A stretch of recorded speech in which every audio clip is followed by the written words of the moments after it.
to ISKCON Calgary, to the organizers, for allowing us to be here to share something. I hope everyone is well.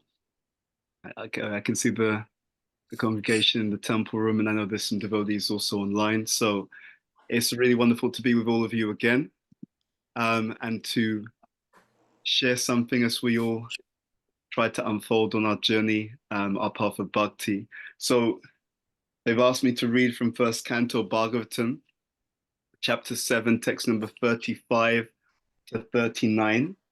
What I will do is I will say prayers first, and then we'll look through the actual verses. We'll read the translation, and then we'll go from that particular point.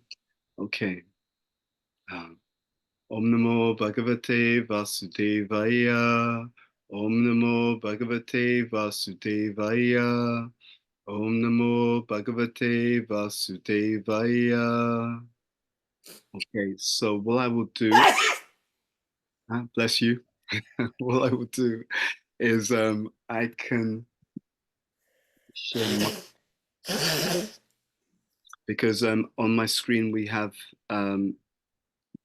this particular area of the Bhagavatam. So I'm just checking if I can do that. Do I have permit? Okay, that's good. I have permission, so I can share my screen, and then we'll go through. Well, I thought we'll do is we'll go through the verses together, but then I'll just do the Sanskrit and then the English for verse number 39. Actually, can everyone see my screen? Just checking, does that show up? Is that okay? Okay, good. Okay. Okay, so I will do this. Let's go back. What I'd actually like to do is read through the English translation to verses 35 through to 38, and then I'll just chant 39 together. So I've tried to make this bigger so that everyone can see the words on the screen. And actually, before we go even further, let's just go back. So this chapter of Bhagavatam is entitled "The Son of Drona Punished." So this relates to Ashvatthama, and in the purple also Prabhupada will explain why Krishna is telling Arjuna to punish him. So we'll start with 35.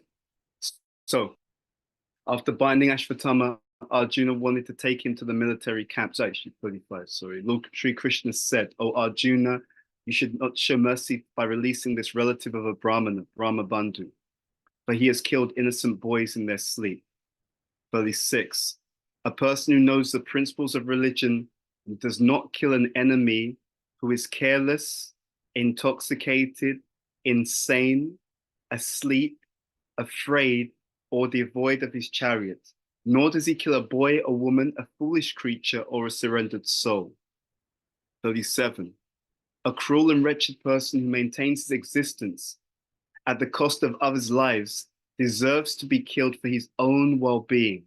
That's an important point which we'll come back to. Deserves to be killed for his own well-being. Otherwise, he will go down by his own actions. 38. Furthermore, I have personally heard you promise Draupadi that you would bring forth the head of the killer of her sons. Okay, so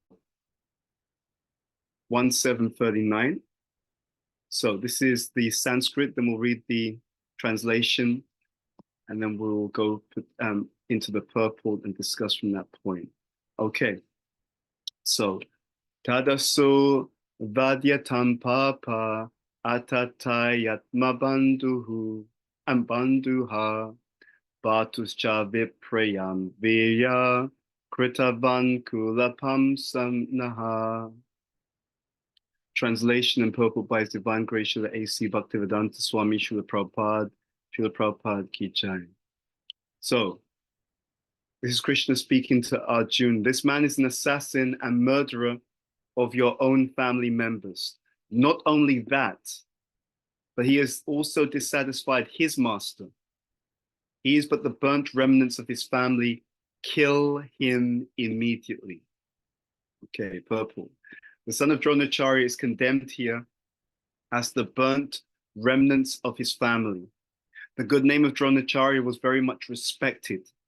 Although he joined the enemy camp, the Pandavas held him always in respect, and Arjuna saluted him before beginning the fight. There was nothing wrong in that way. But the son of Dronacharya degraded himself by committing acts which are never done by the Dvijas or the twice-born higher castes. Ashvatthama, the son of Dronacharya, committed murder by killing the 5 sleeping sons of Draupadi, by which he dissatisfied his master Duryodhan, who never approved of the heinous act of killing the 5 sleeping sons of the Pandavas.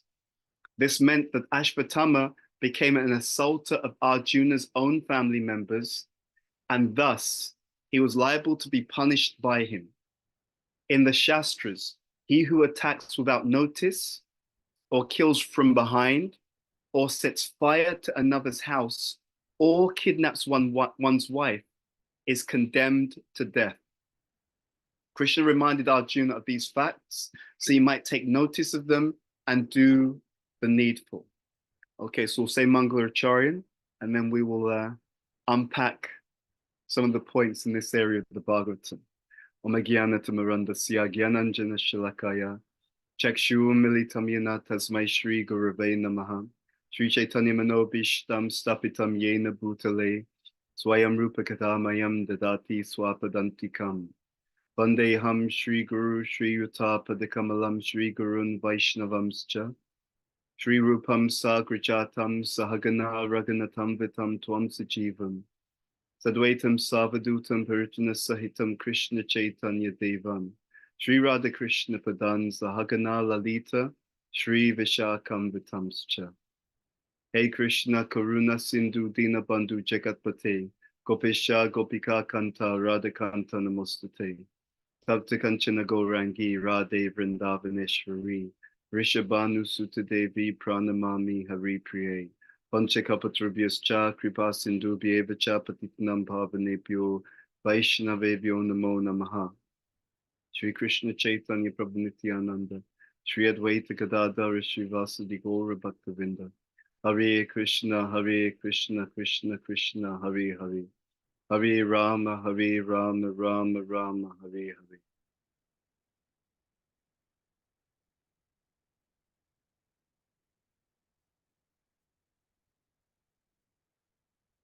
Okay, so it's a real pleasure to be with all of you. And this place in the Bhagavatam, this particular chapter, the son of Drona is punished. It has such deep purport, not only in terms of what's actually happening, the action on the ground, but also the symbolic meaning and the symbolic tension that's being presented in this particular pastime. So the action on the ground. Krishna, the Supreme Personality of Godhead, the source of everything, the source of everyone, as you can see in this particular verse translation, is telling his own pure devotee that he should kill another living entity, another living being. Okay. This man is an assassin and murderer of your own family members. Not only that, but he has also dissatisfied his master, who is Duryodhan. He is but the burnt remnants of his family. It's a real, insult. This person is he's nothing. He's just basically like a shadow, a mutation of what his family lineage should be. And this last line, Krishna is saying, kill him immediately. In the Vedic times, actually, no, let's go back a step. It's often hard to see things from another person's perspective, because we always look at the world from where we're coming from. I was thinking about this a lot. If you look at the modern world, let's take two sides. If you look at Srila Prabhupada, sometimes Prabhupada, when he came to the West to deliver his service, to do his mission, to fulfill the order of his guru, when he came to the West, he was sometimes criticized by his godbrothers. Not all, but some of them criticized him. What was their criticism? right? When we think about it, we see these dynamics, whether it's liberalism on one side, conservatism on the other side. The criticism that some of Prabhupada's God brothers had about Prabhupada is actually that he's too liberal, right? Srila Bhaktisiddhanta Saraswati Thakur said 64 rounds. Prabhupada comes to the West, he's telling devotees, you can do 16, right? In traditional Vedic culture, ladies practice Krishna consciousness at home. Prabhupada opens temples and he has men and women living in the same building. One thing after another. So some of Prabhupada's God brothers, they looked at him and said, this person, he's watering it down. Too liberal. That's one perspective. At the same time, same person, same Srila Prabhupada, in this modern world, in many cases, he's seen as being too conservative, right? Too conservative, right? 4 regulative principles. No illicit sex, no eating of meat, fish, or eggs, no intoxication, right? Not even coffee. Oh my God, how are people going to survive? The same person from different perspectives, seen in different ways, right? One group, he's too liberal. In fact, there's a pastime with Prabhupada where some Brahmins, I think there were South Indian Brahmins, came to visit him. This is in memories of Srila Prabhupada. I think this pastime is told by Harikesh. And they're just criticizing. You've ruined Vedic culture. You've destroyed the culture. You're doing this wrong. You're doing that wrong. Just criticizing him, criticizing. And he's in the room. They're criticizing him directly. Prabhupada just took a very humble stance. And after a while, they realized that actually, he's not the person who's degrading the culture. It's them. But the point is that we see the world from our own perspective. So the same thing is seen in different ways. And what determines that? What determines how we see things, we think we're looking at it objectively, but that's not true. How we look at things is always based upon how we see it compared to our position. Now, I say that because in this particular purport and in this area of the Bhagavatam, in order to really, really understand it deeply, we have to try and get ourselves out of our position and into this Vedic world. And this is a thought experiment that we can always do when we're looking at scripture. We want to try to understand things properly by seeing, where is this culture coming from? Where are these teachings coming from? Why are things being explained in the way that they're being explained? And here we have some major clues. So in this purport, Prabhupada is saying that in the Shastra, he who attacks without notice. I mean, just look at that sentence. He who attacks without notice. That meant that in Vedic civilization, even wars took place with a great deal of culture behind them. There were very strict rules about who could engage with who. Fighters engaging with other fighters of their similar caliber, right? In the Shastra, who attacks without notice or kills from behind, or sets fire to another's house is condemned to death. Kills from behind. Think about that. There are so many different elements here which also immediately tell us that we're not dealing with a modern civilization. We're dealing with a civilization which was extremely refined, to the point that when people would wage war, when leaders would wage war, they would do so according to very powerful and very strict rules. So that's one point. There's a cultural context in which everything should be understood and perceived. And if we don't do that translation piece, if I don't step into their world, when I'm trying to understand something, I will never be able to get the full insight, the full teaching, and the full realization from the Bhagavatam. So in the purport, and there's purports prior to this one where Prabhupada is really setting the scene. He's explaining just how cultured this Vedic society was, right? How cultured and noble the leaders were. even to the point that we learn in the Mahabharata that the same Kshatriyas, the same warriors who were fighting in the daytime could come together in the evening in a very respectful manner. So in the daytime, I'm trying to kill you, okay?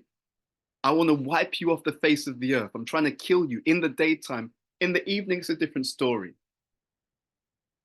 It's a very, very different paradigm, a very different way of seeing the world. And it's very, very powerful because it's a principle. We will see this principle again and again and again, that actually we see the world from our own perspective, and we even understand scripture through the lens of our own socialization. And the magic of this Bhagavatam, and one of the transformative effects of this Bhagavatam is to slowly shift the position of every devotee, everyone who wants to love Krishna, everyone who wants to taste nectar in their life, everyone who wants to be absorbed in an ecstatic existence. The Bhagavatam is designed to work a slow and subtle transformation in our lives. And one of those transformations is a transformation of position. It is a transformation whereby subtly, bit by bit, we're meant to relieve ourselves of the burden of thinking that we are the center of the universe. And the more that we can get out of that particular mentality, the more that we can free ourselves from the prison of thinking that we're the center, the more that not only can we see what the Bhagavatam has to offer, but the more that we can see ourselves, the more that we can see other living entities, and the more that we can see reality clearly. So the Srimad Bhagavatam, through various pastimes and through various descriptions, is helping to shift our perception of reality. And that naturally aligns to shifting our perception of ourselves in relationship to this reality as well. So in these verses, what is going on? It begins here with Krishna telling Arjuna not to show mercy. This is what we mean by the symbolic meaning of this pastime. There is always a tension between justice on the one hand and mercy on the other. Okay? So we see this throughout the world. And we see this play out in our lives as well. What are we meant to be doing? Is it about justice? Someone's done something wrong. Someone's done something to me. You know, Krishna should sort them out. I was on a call before this class, speaking to a very good friend of mine. And he asked the classic question. He was talking about some challenges that are going on in the area that he lives in the community that he's part of. And then he asked the classic question, why does Krishna allow this to happen? I'm going to pause for a moment. I wonder how many of us have ever asked that question in our own lives as well. Huh? Why does Krishna allow this to happen? This is the subtle translation that takes place in the Bhagavatam. Within the Bhagavatam, when we are reading about the different pastimes, we are literally being exposed to all of the classic archetypes and all the classic themes of human existence. Right? This Bhagavatam is transformative socially, it's transformative psychologically, and it is transformative spiritually as well. All the different themes of human existence, you will find the archetype or the blueprint of those pastimes in the Bhagavatam.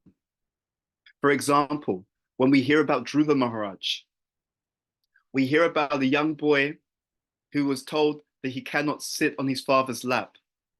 Right? In fact, his mother-in-law is telling him, if you want to be the king, you have to come out of my womb. Right? What is the theme there? The theme of Dhruva Maharaj is a theme of childhood emotional neglect and childhood trauma. And what does that trauma lead to? It's not explicitly stated, but then what happens is because he was rejected, Dhruv Maharaj, what does he want to do? He wants to prove himself. He wants to prove I'm valuable, I'm important. Think about that as a theme.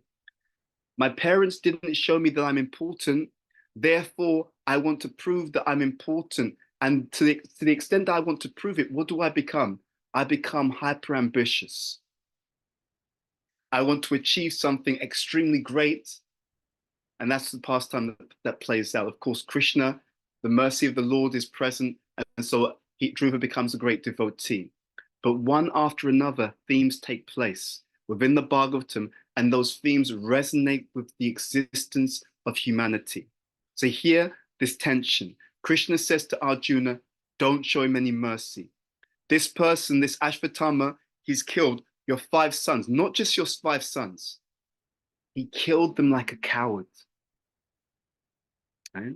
In this purport to text number 39, the sleeping sons, right, of Draupadi. Very, very significant. It wasn't even a fight. He didn't, and they're young obviously, but he didn't even have the ability to face them. It was all done in a cowardly way. And so Krishna is telling Arjuna, you should kill this particular person. Do not show mercy. It goes on. Krishna is giving further explanation. A person who knows the principles of religion doesn't kill an enemy who is careless, intoxicated. So this is Dharma. This is how in previous ages conflict would take place. It would be done again according to such careful rules. Right? It says here, he doesn't kill one who is devoid of his chariot. Right? Even then, that consideration is there. He doesn't kill a boy, a woman, a foolish creature, or a surrendered soul. Now, this is really important. Behind this is the idea of protection. Being very transparent, I was thinking about different countries in the world. When you have a country or a society where the people don't feel protected, they become more in the mode of survival. What's implied by these rules and principles of religion is that in this Vedic society, there was a great deal of protection.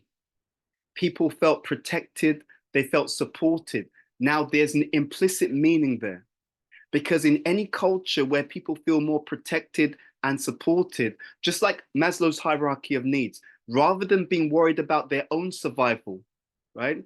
Rather than it becoming more of an animalistic society where it's each man and woman for themselves, when you have communities, when you have societies, when you have countries, when you have a civilization where people feel more protected, they also feel more valued, they feel more secure, and therefore they start to become more selfless. This is actually how our communities are meant to be. This is how our communities are meant to be.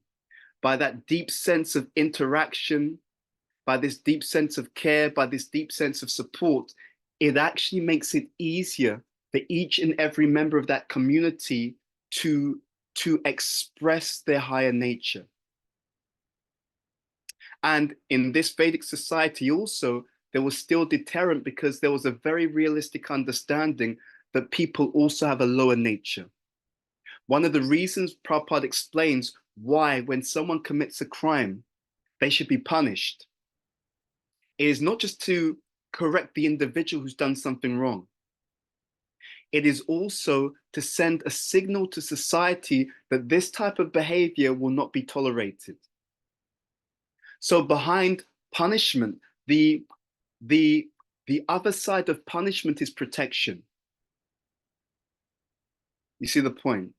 The other side of punishment is actually protection, because when people who murder are corrected and punished, it sends a message to everyone else that you're protected. You'll see this amazing dynamic throughout the Vedic literatures, that you have this constant series of polarities, these constant polarities, these constant dualities. And then what the Vedic literature does is it takes different dualities and it brings about their reconciliation. And we'll see that even here about mercy and justice, which seem to be polarities or dualities, but there's a way in which the two things all come together perfectly. So text number 37, Christian will go on and he'll now talk about Ashwatthama in this way, a cruel and wretched person who maintains his existence at the cost of others' lives deserves to be killed. And here he says this point, this is a reconciliation, to be killed for his own well-being, otherwise he will go down by his own actions. Look at that statement. Look at that statement. He should be killed. He should be killed for his benefit. Otherwise, this is how he will degrade himself. In the world that we live in right now, as technology becomes more advanced, they even have technology now whereby when you speak, they can read your, if you speak something, they can transcribe everything that you say. Then they can take a transcription of your speech and they can analyze it and they can understand your psychology just by your speech. Right? Think about that. They can analyze and understand what kind of person you are just by the way that you speak, just by your sound vibration. And you know what's interesting about that? That's from Shastra, by the way. That principle was spoken about by Srila Prabhupada. Prabhupada says a fool remains hidden until they speak. In the Vedic literature, it is explained that the speech is a transformation or an expression of the intelligence. So when someone takes sannyas, the tridanda, right? They have the danda, which is the three parts. So the three pieces of wood that form that danda, one represents the body, one represents the mind, and the third piece represents the words. The words is synonymous with the intelligence, right? So what the reason why I say that is because when you look at Krishna's speech, what you notice here is just how incredibly selfless it is. Normally, when we want to punish someone, we're doing it out of vengeance, anger, and our own sense of being wronged. You should punish them, right? You should show them. Even we sometimes think about this in relation to Krishna. Krishna, you know, that devotee mistreated me. You should make sure that they suffer, Krishna. You know, mess them up, man. Mess them up real bad. Show them they can't mess with someone like me. So often when we talk about these things, the way we speak indicates something about our consciousness. And when you look here, very interesting. Krishna is speaking about how the person should be killed, but it's very selfless for his own well-being. Otherwise, he'll degrade himself in this particular way. It's so subtle we can miss it. But this is a testimony not only to the great qualities that Krishna has, but it's part of the culture. Even that person, even the murderer who is killed by the king, is killed by the king out of the king's sense of duty. And that murderer who's murdered an innocent person is killed by the king so that they pay back that karmic debt immediately so that they can move forward. Very, very interesting. That one can be strong, one can be corrective, and at the same time, one can do that with the complete selfless consideration of the well-being of another person in mind. Think about that point. Is that the mentality that we carry when we want to correct someone? Or do we come from a different place? This is the magic of the Bhagavatam. It's not just what we do, it's why we do it. Think about that point. It's not just what we do, ladies and gentlemen.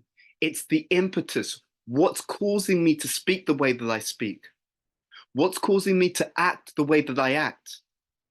What's causing me to do things the way that I do things? Because behind everything, Bhava Grahi Janardana, behind everything is the essence, is what's causing it, what's motivating it.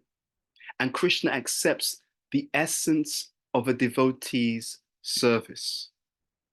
In this next verse, 38, Krishna tilts to Arjuna and he gives him another reason. He said, Arjuna, you promised Draupadi that you would bring forth the head of the killer of her sons.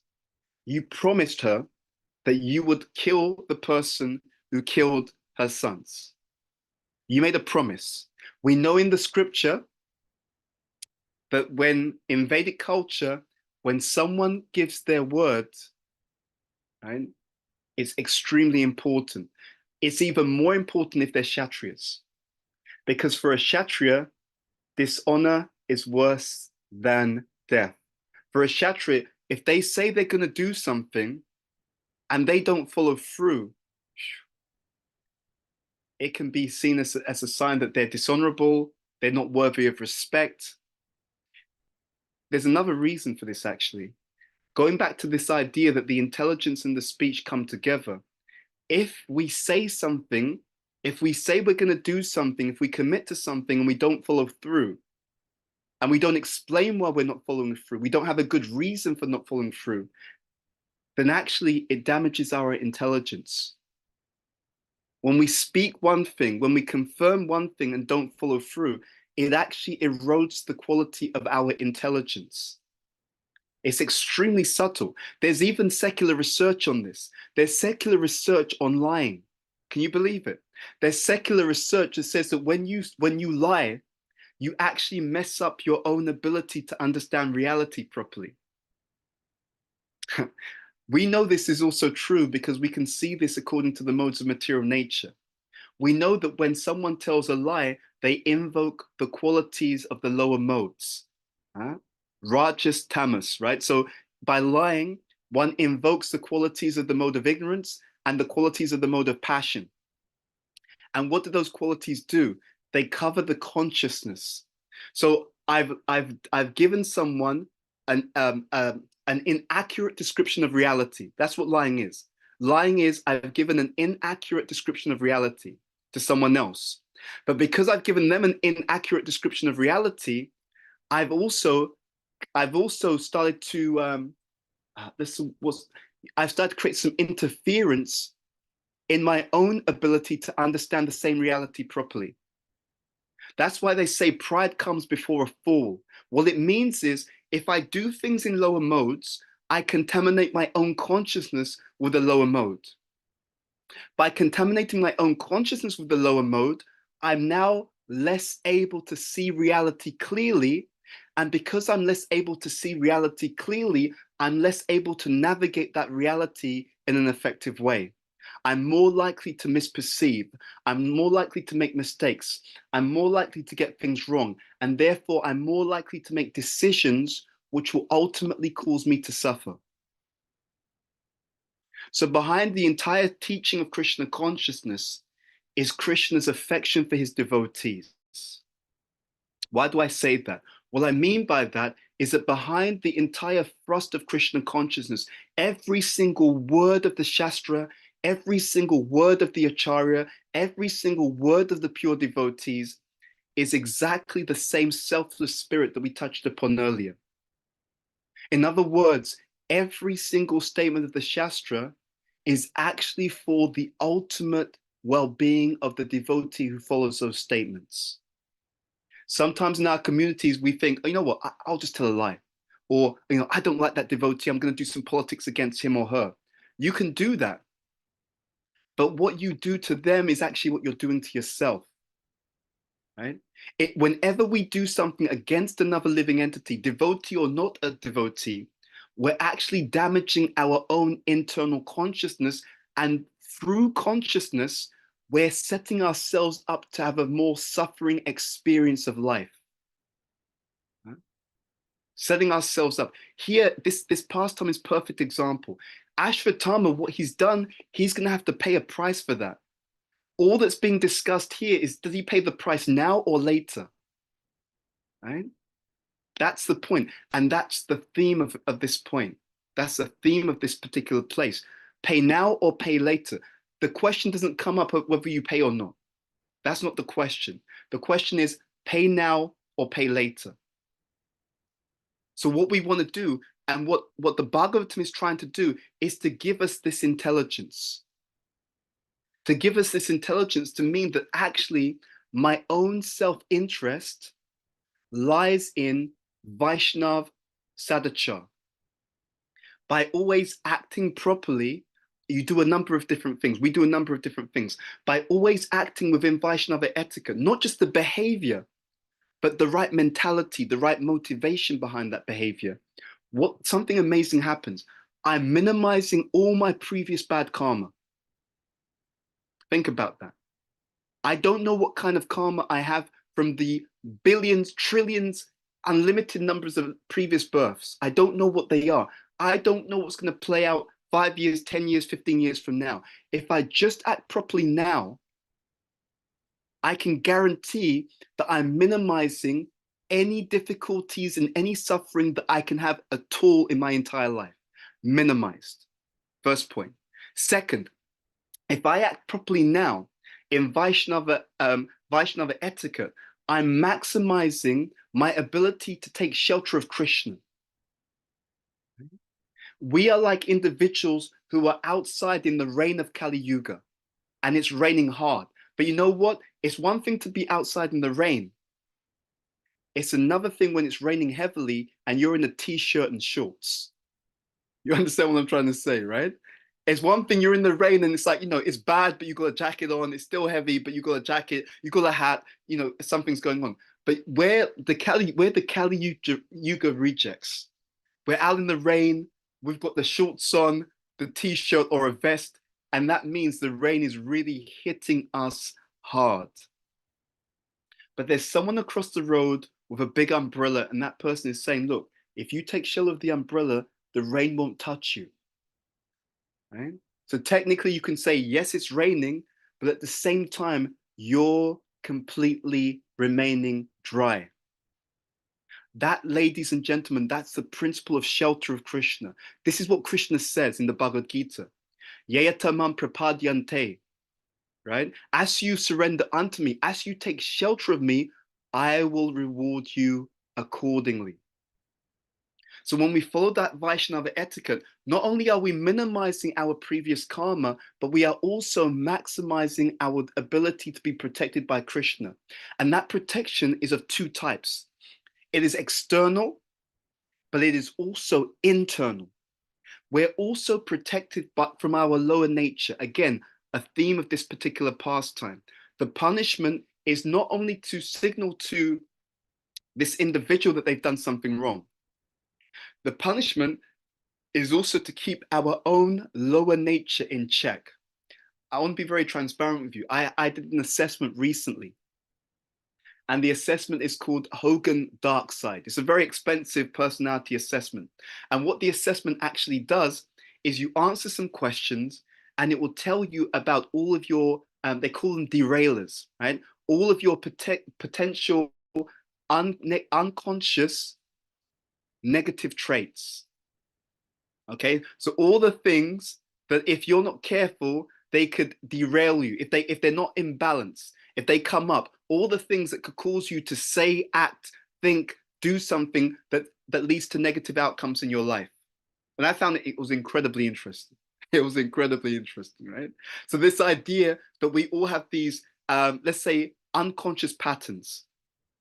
And of course, if we're aware of them, if we become more Krishna conscious, automatically they all become integrated, so there's no bad qualities. But if I don't become aware of them, if I don't become Krishna conscious, then the things that I reject and push into the subconscious, they come out in some other warped or negative way. So this pastime, the punishment is to protect others from bad behavior, it's to protect others from bad examples, and it's to protect even the person who's being punished from giving in to their lower nature. We know the story, the famous story about the two dogs. That within each and every one of us, we have a good dog and a bad dog fighting for supremacy. And then the question comes, which will win the war? Classic answer, whichever one that we feed the most. That's the point. And that's what we're doing on a day-to-day basis in our Krishna conscious life. When we chant sincerely, don't underestimate the chanting.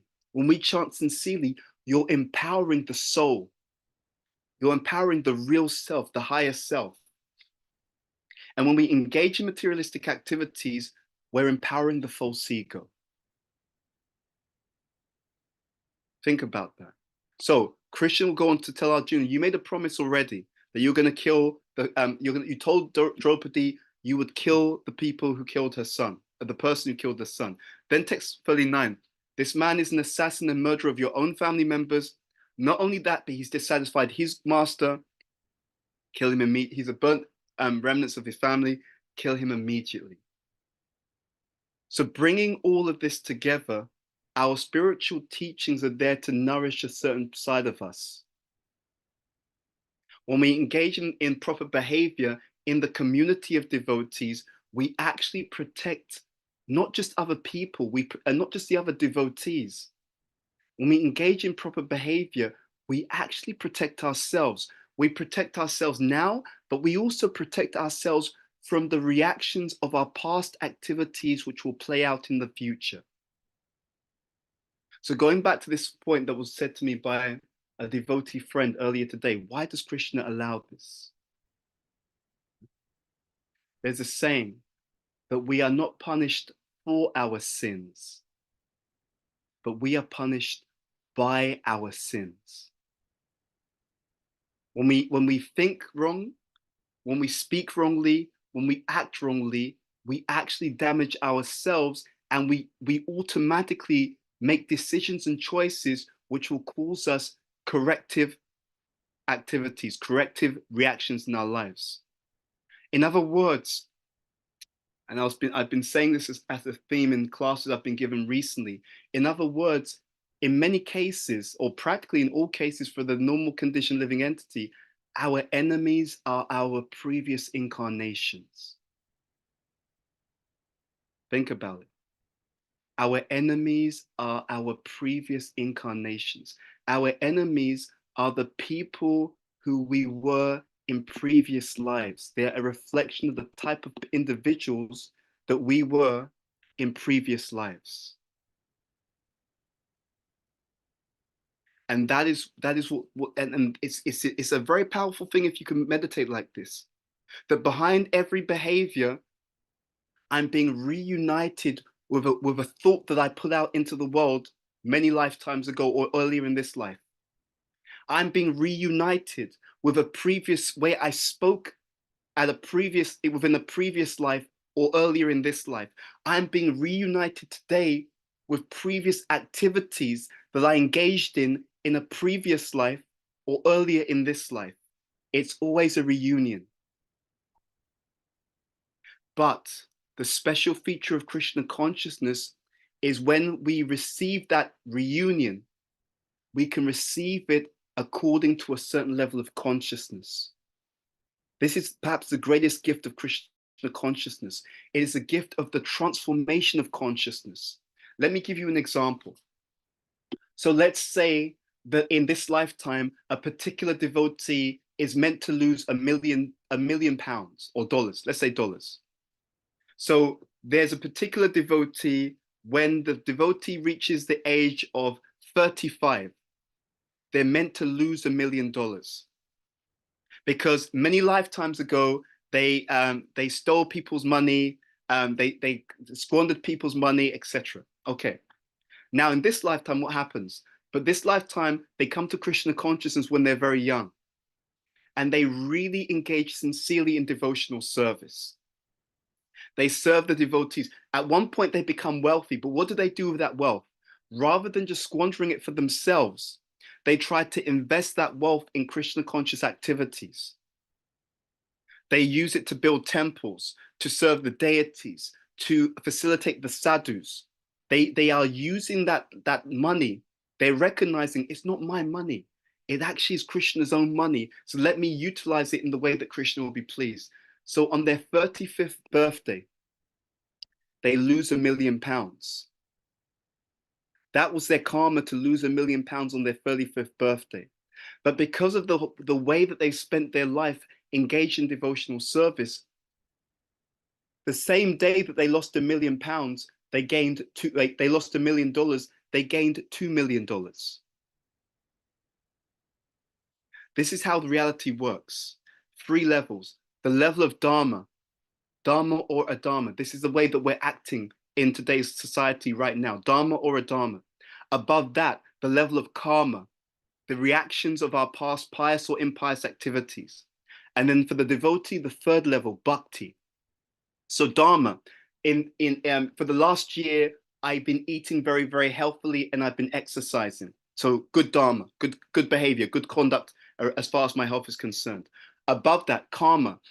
For the last 20 years before that, I've been eating junk food, right? So karma. So the last year I was acting properly, but for the last 20 years in terms of my diet, I was eating junk food. So overall, even though I'm eating healthy now and I'm exercising healthy now, because of my previous activities, my health is still bad.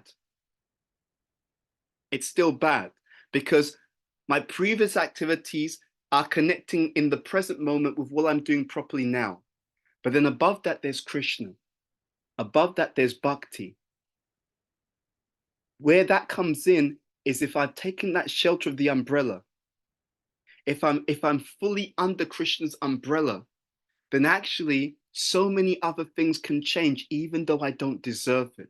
So we want to reconcile between mercy and justice. In Krishna consciousness, they're two sides of the same coin. Just as in this pastime, what does Krishna say? You killed this person for his own well-being, right? It's good for him. It's going to actually help him. And if we don't do this now, it will make his situation much worse. In a similar way, mercy and justice come together for us in our spiritual life. We can understand that we're going to go back to Godhead by Krishna's mercy, and we should do everything we can to attract that mercy. Chant properly to attract his full mercy. Serve sincerely to attract his full mercy. Treat every devotee and every living entity with love, respect, and help them in their Krishna conscious journey to get the full mercy. Because when you give that, it becomes Krishna's natural and just response to give that to you. In other words, if I am compassionate to the Vaishnavas, right? So mercy means compassion. If I'm compassionate to the Vaishnavas, what's Krishna likely to do for me? He's likely to do the just thing and be compassionate to me. If I'm tolerant in the association of devotees, what would be a fair thing for Krishna to do? It would be just for Krishna to inspire the devotees and say, look, I know Bhuta Bhavana is a bit annoying sometimes, but you should tolerate him. He's okay. Tolerate, right? He's not that bad, right? I was giving a seminar on forgiveness. Actually, we gave part one to the Bhaktivedanta Medical Association. We'll do part two soon. We haven't confirmed the date. So we gave part one of the seminar, and we were explaining that we want to forgive because we want to be forgiven. Otherwise, I'm sending mixed messages to Krishna. I'm saying to Krishna, Krishna, I know I've made so many mistakes and I've hurt so many devotees. I've made so many offenses, but I still want you to allow me to practice Krishna consciousness, and I still want to make progress, and I still want to go back to the spiritual world. But these other people who do anything against me, you should punish them. You should be merciful to me, overlook my mistakes, but I have no intention of overlooking anyone else's. What would be just? If I have no intention of being compassionate towards other devotees, would it be just that Krishna should be that way towards me? Is that fair? Is it fair that I treat other people one way, but then I expect God to treat me a different way? Think about it. Think about it. So these are the dynamics here. Krishna is telling Arjuna to kill Ashvatthama. He's telling Arjuna why he should kill Ashvatthama. He's showing that Ashvatthama has broken those codes of Dharma, absolutely. And it's all true. It's all true. He's even saying to Arjuna, you kill him and it's actually for his benefit and it's good for the entire society. All true. All completely true. And Arjuna will punish Ashvatthama, but he'll do it in a very, very special way, which I'll leave you to read about as you go through this particular area of the Bhagavatam. But it's a perfect example of this underlying symbolic theme that in life we have these constant polarities, but these polarities are reconciled perfectly in our Krishna conscious tradition. And it's testimony to the fact that we want to be forgiving, merciful, and compassionate because we want that for ourselves as well. That doesn't mean that we allow people to mistreat us. It doesn't mean that we don't have healthy boundaries. It means that we have this Gyan Chakshus or this Shastra Chakshus, which allows us to see more deeply into the behavior of others. And it means that it allows us to understand that every single person who's ever hurt us is a person who was struggling with the wounds of their own pain and suffering to the extent that they couldn't even deal with that properly. And the only way that they could express how much they had damaged themselves was to try to damage someone else. In other words, hurt people hurt people. And when we live, when we embody that penetrating deeper vision, then while at the same time having compassion for ourselves and not putting ourselves in a position to be mistreated, we actually understand that those negative behaviors of other people is not a reflection on us. It's actually a reflection on them. Okay, so we'll stop here and we'll open up for questions and comments. Thank you, Prabhu. Can you hear me? I can hear you loud and clear. Okay. So I don't know whether anyone has any questions from the audience here, or if you want to say something. I could bring the iPad around. There's one question in the chat, so I could start there if you would like. Okay, sure, Prabhu. So one question is a brilliant question. It's something I've looked into myself. The question is, does astrology work on Krishna's devotees? First of all, thank you, whoever asked that question. Thank you for that question. It's very interesting that you've asked this question because I was even thinking to touch upon this. And I think it's very, very important for devotees to understand how this works, because there's a lot of misconceptions about astrology and devotees and how the whole thing works. So just to give you context as to the answer that I'm giving, and also you can find this answer in another book, which I'll also mention. So I wrote to my spiritual master. Obviously, it's decades ago because he passed away in 2005. And I asked him about karma, right? Because you read, and if you actually read carefully the Bhagavatam and Prabhupada's statements, you'll see many different statements about karma, and some of them seem contradictory. There's a famous verse, Tatenu kampam shuchamikshimano, right? In this verse of the Bhagavatam, it's talking about how one who tolerates the reactions to their previous misdeeds while humbly paying obeisances, right? That for that person, liberation becomes their rightful inheritance or their dayabak. That's the Sanskrit term that's used. So sometimes devotees say, well, devotees have no karma. And then other times devotees will look at that verse and say, well, it says here, one who suffers the reactions of their previous activity. So isn't that karma, right? So if you look, you'll see many different statements. And again, similar idea. All of these can be reconciled at a deeper level if we understand things very deeply. So the way it works is the following. So many different ways we can talk about this. All right, let's just share it this way because I think this will be easier to understand. So when I wrote to my spiritual master, I asked him, do devotees have karma? Are we free of our karma? And he gave an answer which perfectly reconciled all of these different statements that I'd read in the Shastra. And his answer is also the same answer that's mentioned in a book called Sankalpa Kaumudi by His Holiness Shri Ramaraj. The answer is as following: to the extent, this is why it's important to really understand Shastra deeply. To the extent that a devotee is taking shelter of Krishna, to that extent, they are above their material karma. You see? So let's make this very clear. There are some devotees who take shelter of Krishna 25%, right? So to 25%, or to the degree of 25%, they're living their life according to what Krishna wants them to do.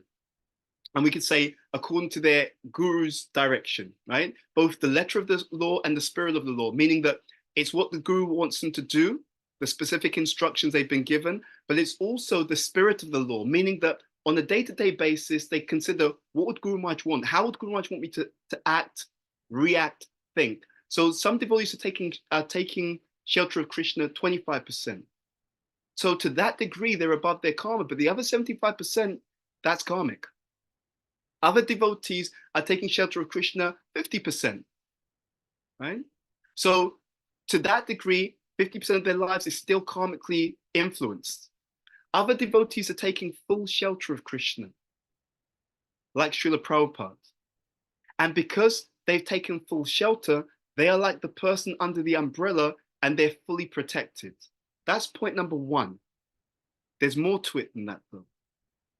Point number two, because we've come into the material world with our material conditioning, when we read scripture, we don't see what the scripture says. We see what we want to see within the teaching.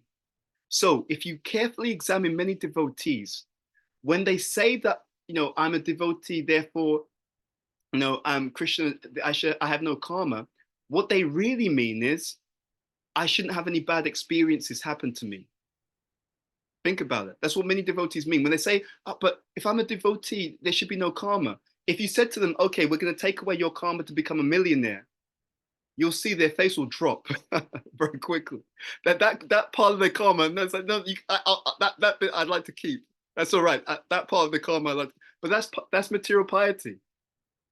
That's material piety. So often what happens is we project our material ideas onto spiritual life. So to the degree that we surrender to Krishna, to that degree we're above our material karma. And that means that Krishna will involve himself in our life, and he may arrange or rearrange some aspects of our karma, but depending on whether it's good or bad for us spiritually.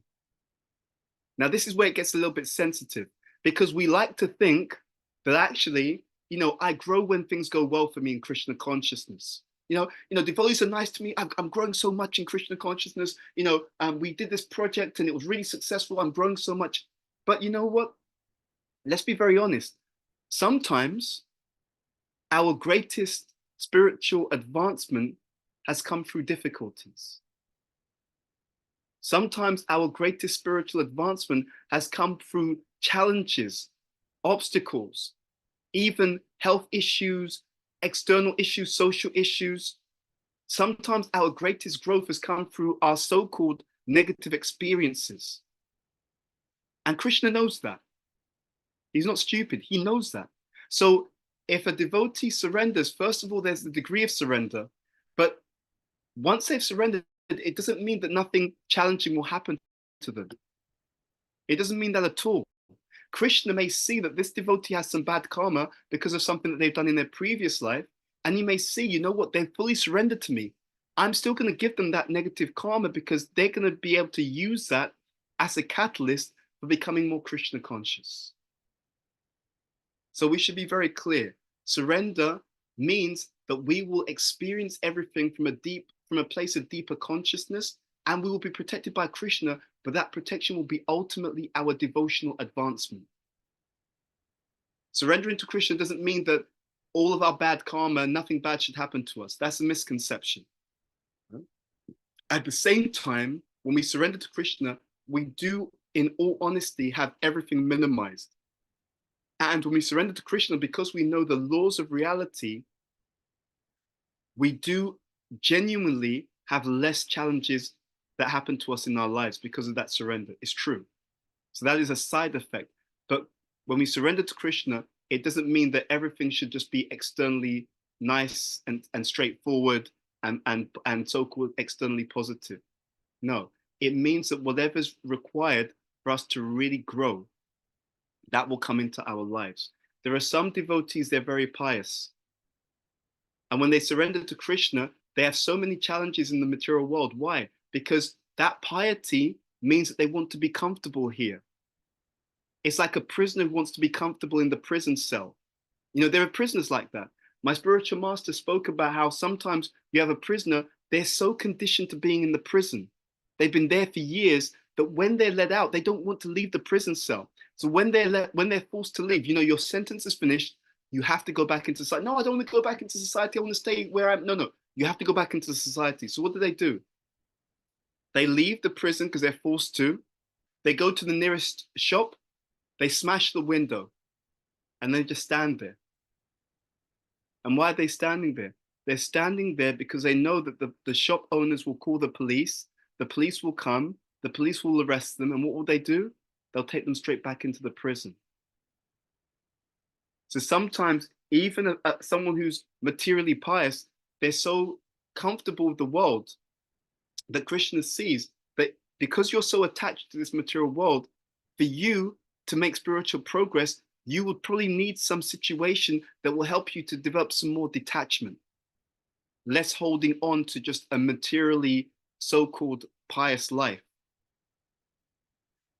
One last point. Behind all of this, the real value is that if we ourselves accelerate, if we ourselves are propelling ourselves forward, then the material energy doesn't have to kick us in order to help us to progress. You see, that's the real key point to understand about karma, right? Karma is an exercise in empathy. It's a way of showing us what we've done previously by giving us reactions. And it is also there, karma is also an exercise or an invitation to ecstasy. Because if we understand how much the material world can kick us, we will think, let me run to Krishna. And if you're running to take shelter of Krishna, then whatever happens to you materially, it won't affect you very much. So that's the answer to that question. Therefore, astrology, it can do two things. It can help us to understand our psychophysical nature in this world, because that tendency doesn't change. So there are certain aspects of our karma that doesn't change, right? Which is our psychophysical nature. That's one point. And second, astrology may or may not play out in terms of what will happen to us in the future, because when we surrender to Krishna, if he sees that the way that things can pan out is still going to be good for your spiritual progress, he may just allow it to pan out in exactly the way that your astrology shows you. You see? But if he feels that it's not useful, he may rearrange that astrology, meaning he may rearrange the sequence of events, or he may completely erase it. But surrender means he does what he likes. Surrender doesn't mean that because I've surrendered, he should take it all away, or he should make it just what I want it to be. Surrender is actually meaning I want to do what you want, Krishna. So then if you want things to play out that way, that's fine. Surrender means whatever you want. If you want my karma to play out that way, that's fine. It's up to you. I'm surrendered. You see, that's the real meaning of surrender. It's whatever you want, Krishna. That's what we're going to do. It's not that I've surrendered, so now you have to do what I tell you. That's not surrender. So astrology, it can be useful for understanding your psychophysical nature because that doesn't change. And to the degree that we're still having some of these karmic patterns play out, it may give you a sense of what some of those patterns are. Prabhupada said, we don't care about astrology. He said, but if you know it's going to rain, then you can take your umbrella. That's what Prabhupada said. Thank you. Any other questions? I think there's two more questions in the chat, Prabhu. So maybe I can read the first one. It says, how do we assess whether we have forgiven someone? Suppose someone has hurt us, but we have forgiven them. However, we don't want to spend time with them because it may not be conducive to our bhakti practices. Does that mean we have not forgiven them? Again, great question. So I asked again my spiritual master this question. This was 2003. There was a disciples meeting. We were near the manor, and I asked him about this. He said, you will know that you've forgiven someone when upon hearing about them, and especially hearing about them doing well, so they've achieved something or something's going well for them, that you can easily feel happy about their successes, right? If you hear about them and things are going well and you feel resentful, you feel bitter, you feel angry, you feel like, why is it going well for them? Why aren't they suffering? It means that there's still some more work to be done in terms of forgiveness, okay? That's what it means. So in essence, we know we've forgiven someone when we've released them from our hearts. We know we've forgiven someone by the nature of our emotional reaction to hearing about them and hearing what they are doing or what they're not doing. Another, you could take the other side also. You know you've forgiven someone if when you hear that they're struggling in some way, if you feel some genuine compassion. Right? That's another way you can know, right? Oh, this person, that person that, you and them, you had that disagreement years ago, they're actually going through some real difficulty. If you can feel, oh, I'm really sorry to hear that. How are they okay? Do they need anything? So this point about boundaries, we don't have to spend time with everyone. In fact, we can't be close to every devotee. It's not possible. There are millions of devotees on the planet. But we should always recognize that there's something very special about that devotee. There's something very special about each and every single person who comes to this movement. They've been especially blessed by Lord Chaitanya Mahaprabhu to know anything about this movement. I'll add one other thing before I go to the next question, and that is, see, forgiveness is a process. This is what devotees often forget. Forgiveness is not something you just snap your hand, click your fingers and suddenly you forgive. There's a way to process experiences by which you actually learn or come through to a state of forgiveness. One example, one very powerful technique that devotees can do. If you're having trouble forgiving someone, one of the things that you can do is journal. If you write about the experiences, what happened, and let's be very clear, don't write in terms of insulting the individual. So you don't like, they're like this, they're like that. You write about the experiences. So this is what happened. This is what was said. This is what was done. And you write about how you felt about it. I felt hurt. I felt hurt because they said this, or I was upset because they did that and I was trying to help them. Write about your emotions and your feelings. By writing about them, and by the way, don't type it on the phone or on a computer. Actually write about it. Use your actual physical hand and pen and paper, write about it. What you're trying to do by writing about it is to process your emotions. You see, when you write, what you're doing is you're putting words to your feelings. You're labeling your feelings. When you label something, you're bringing whatever experience you have into the state of your conscious awareness, right? In other words, when you write about your experiences, even when you talk about your experiences, you're bringing them into the level of your intelligence. One of the Sanskrit words for the intelligence is the paka lagna. Paka is like as in digestion. It's actually the ability to process, to break something down. So when you write about your experiences honestly, it has to be honest, by the way, or when you speak about them honestly, you're actually, through talking about them, and through writing about them, you're processing them. Especially, but again, it only works if you're being honest about what you actually feel. Not like, oh, I'm a devotee, I've read that, I shouldn't feel angry because I'm a devotee. But I am angry, but I'm not going to say it. I'm not going to express it. You have to express what you are and how you really feel. And by doing so, you're actually digesting those emotions and experiences, and you come through to the other state eventually where you've let it go. You see, the mistake that we make as devotees is, in the name of trying to be devotees, when we feel something, we're not honest with other people, and we're often not honest with ourselves about what we feel. And because of that, what we tend to do is repress what we really feel. And by repressing it, it becomes even stronger. It becomes worse, right? It doesn't go away. Repression is a symptom of the mode of ignorance.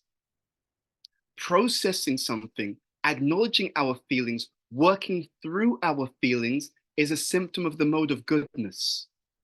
And unleashing our experiences, unleashing our emotions, insulting people because of our being upset is a symptom of the mode of passion. You see, this is very, very simple. You can always understand what's the healthy and progressive response by looking at it through the lens of the three modes of material nature. And you just think, what's the mode of ignorance option? What's the mode of passion option? What's the mode of goodness option? And then when you practice the mode of goodness option, you're able to process and to let go, because through the mode of goodness, one comes through to a state of detachment. Through the mode of goodness, one comes through to a state of compassion. Through the mode of goodness, one comes through to a state of understanding, and that allows one to let go and to forgive, because also forgiveness is symptomatic of the mode of goodness. So that's how it works. Okay. So, shall I go to the next question? Yeah, Prabhu, is it okay if we take one more? I don't know. Does anyone have questions here in the audience before we? There's another one in the chat window, if you want us to deal with that. Sure. So it says, for any person living their lives is being true to their inner nature and trying to be a good moral human, the goal, or following the dharmic path by living a life on the advice of dharma, gurus, and shastras? Thank you. It's a great question. It's very interesting. There's a lot of in the media. Well, this media is such a big thing. In some areas of the media, there's a lot of trashing this idea of being a good or nice person. It's not enough to be a good or nice person just on a human level, because the reason for that is that if it's based upon karma, right? If I'm just a good, nice person on a human level, if that's all that's going on, then it's based upon karma. And if it's based upon karma, then when the karma runs out, that person's character will also run out. So that's the first point. What we're trying to do is go into, as you said, the dharmic path. But when we say dharma, there's different types of dharma. The dharma that as a devotee that we're trying to practice is Savaipumsa Paro Dharmo, is the highest dharma. The highest dharma is actually love of Krishna. Is to actually live a life which is Krishna-centered. So Prabhupada was speaking to one, I think it was a wealthy Indian gentleman, and Prabhupada was saying that everything belongs to God, and anyone who does not use everything in God's service is a thief. And the Indian gentleman was very pious. He said, no, but Prabhupada, I give to charity, right? And Prabhupada said, oh, so that means you're a small thief. So you get the point. The idea is that because everything belongs to Krishna, actually the only dharmic thing is to use those things that belong to Krishna in the way that Krishna would be pleased.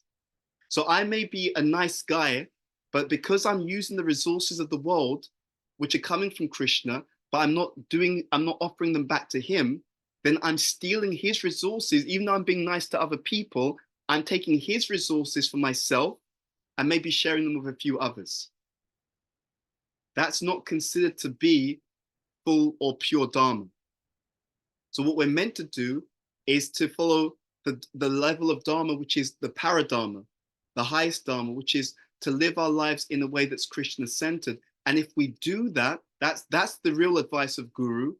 That's the real advice of the Shastra. And if we do that, automatically everything else is included. Yeah. One last thing on that. There are some people, they are nice, but it's based upon the environment. There's a famous experiment that was done. I think it was Stanford University. And what they did is they got people and they were able to change a person's behavior by saying to them, look, I'm an authority. As your authority, I'm going to tell you to press this button. When you press this button, it will deliver a mild electronic shock to this other person in another room. But don't worry, because you're doing it on my order, you won't be held responsible. And what they found was that the vast majority of people, even though they felt uneasy about it, because they weren't being held responsible, they would press that button to deliver the mild electric shock to someone else. And that's the trouble of just being a materially nice, so-called nice person, is because if it's a material niceness, then it's based upon the material situation. So the person who's nice today, if their material situation changes, you will find that their behavior will also change. It's just like sometimes people and they're nice people, but when money gets involved, suddenly because of greed for money, they change. Or you have a nice person and they're a really nice person, but when a certain member of the opposite sex comes and draws their attention, then suddenly they can get into a conflict because of their attachment to that member of the opposite sex.